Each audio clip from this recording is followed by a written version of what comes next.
Bien le bonjour à vous. Prenez place pour ce nouveau voyage sur Naya. La dernière fois, nous avions parlé des Neikans de manière générale, du peuple de Lance aux Osqueiron, en passant bien évidemment par le célèbre clan des Han. Nous avions pu voir une grande partie des clans Neikans. Mais malgré tout, nous avons laissé un peuple de côté. Et pas des moindres, car il s'agit du clan Neikin. Et c'est ce que nous allons voir aujourd'hui. Bienvenue dans ce nouvel épisode de Noctran Univers.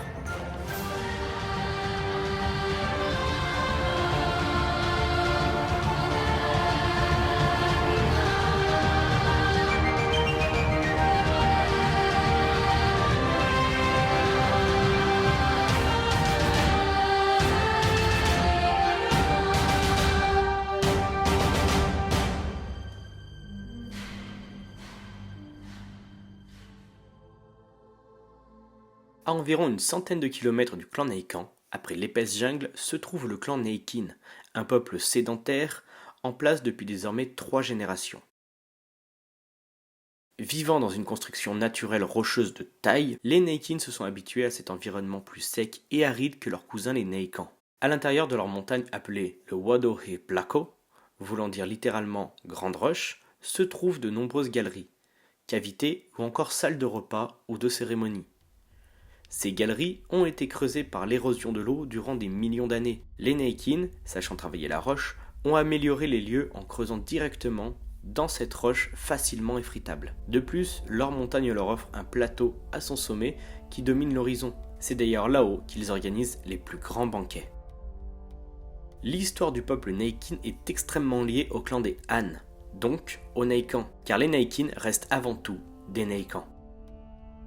Il y a plusieurs générations, le grand chef Nargan, le premier véritable chef de la tribu Han, eut un fils, Ulkan. Le peuple Neikan aimait tellement Nargan que tous furent d'accord pour que son fils reprenne le village.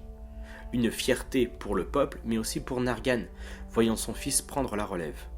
Malheureusement, Ulkan était loin d'être le même genre de chef que son père. Arrogant, tyrannique, violent, manipulateur, le nouveau chef Neikan déclencha à lui seul 3 guerres contre d'autres clans nomades, chose qui n'était jamais arrivée du temps de son père. Étant désormais le chef, Ulkan ordonna que désormais, seuls des mâles de la famille Han gouvernent le village. C'est ici que Ulkan se mit en tête d'avoir un fils pour faire prospérer sa lignée. Il rencontra Omakta et eut un premier enfant avec elle, Soraline. Frustré de ne pas avoir de fils, Ulkan eut plusieurs mois après un nouvel enfant et, une seconde fois, il eut une fille, Nartika. Cette naissance fit tomber le chef Neikan dans une colère noire. Il éleva ses filles avec force et sévérité, elles devenues douées dans l'art de combattre, chose qu'elles n'avaient d'autre choix d'apprendre car leur père les prévenait bien que plus tard elles se battraient à ses côtés sur le champ de bataille. Plus tard, Ulkan eut un 3e enfant, et encore une fois, une fille, Lino. L'histoire raconte qu'il aurait accepté cette naissance bien mieux que ses 2 autres filles. En revanche, il n'apprit rien sur le combat ou autre pratique de chasse à cette dernière. Puis le temps passa, et Ulkan eut son dernier enfant, Alvagan, grand-père de Forkan.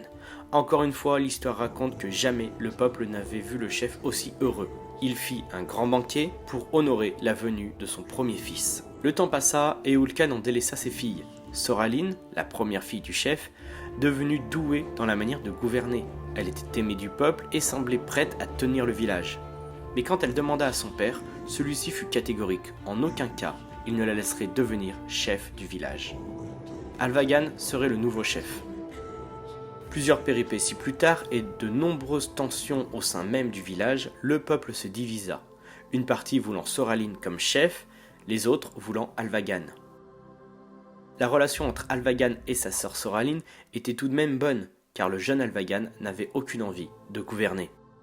Aujourd'hui, dans la saga, cette relation rappelle bien évidemment la relation entre Elithana et Arcane. D'ailleurs, Alvagan est un modèle pour le jeune Arcane, et Soraline un exemple pour Elithana.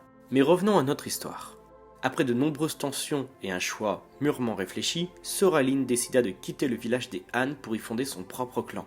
Elle partit avec sa sœur et bon nombre de fidèles. C'est après avoir marché durant bien longtemps qu'elle y trouva cette montagne. Elle renomma le peuple Neikan en Neikin et se jura que seules des femmes deviendraient chefs du clan Neikin.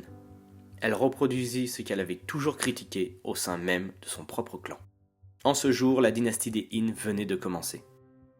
Soraline se mit avec Garak et à eux deux, ils eurent 2 enfants, Dunk et Pivin. Plus tard, cette dernière devenue chef du peuple et eut à son tour 2 autres enfants, Nargin et Ulkin, la chef actuelle du clan. D'ailleurs, Ulkin porte son nom en référence à son grand-père, Ulkan. Pivin appela sa fille ainsi pour mettre fin aux querelles familiales et renouer le lien avec le clan des Han. Soraline vit cela d'un très mauvais œil, voire comme une énorme provocation. Du côté des Naïkans, Alvagan devenu chef. Il ne resta pas bien longtemps au village car il partit pour une exploration du continent. En revanche, il retourna voir sa sœur plusieurs fois et aucune animosité existait malgré cette histoire de succession. Soraline reste à ce jour la fondatrice du clan Naikin et un personnage bien célèbre dans la culture naïkane. Au-delà de ça, le peuple Naikin possède certaines traditions, comme la chasse à la lance ou encore le port du masque d'os ou de bois, chose venant de Nartika qui fut élue grande guerrière et protectrice du village par sa sœur Soraline, un titre qui resta gravé au sein même de leur village, comme le personnage de Raska que l'on peut découvrir dans Nocturne 2. Mais ce qui reste bien évidemment la chose la plus emblématique du clan Naikin, c'est leur familiarisation avec les Varatra, ces immenses lézards colorés emblématiques au peuple.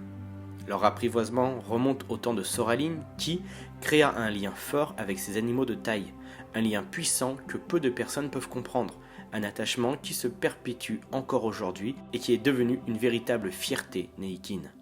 Désormais, le peuple compte plus d'une vingtaine de Varatra. Certains jeunes passent toute leur adolescence à s'entraîner à chevaucher, d'autres adultes expérimentés en ont fait une vocation. D'ailleurs, la course de Varatra est une pratique célèbre dans le clan. Une course qui consiste à chevaucher un Varatra et de faire un aller-retour sur une zone rocailleuse et escarpée aux multiples obstacles. Le but est de ramener une fourrure avant les autres. À la mort d'un de leurs animaux, les Naikin récupèrent la peau de l'animal pour y créer des vêtements car la peau du Varatra reste un accoutrement de prestige portant une très grande signification. C'est pour cela que chaque Naikin possède au moins un morceau de peau de Varatra, preuve de leur appartenance au sein du peuple. Voire même cela peut être un cadeau de la plus haute importance, comme ce fut le cas pour la mère de Tini et Targon, qui fut honorée d'une tenue complète. C'est pour cela que le personnage de Tini porte encore aujourd'hui cette tenue de Varatra, si significative du lien fort qu'a pu avoir sa famille auprès des Naikin dans le temps.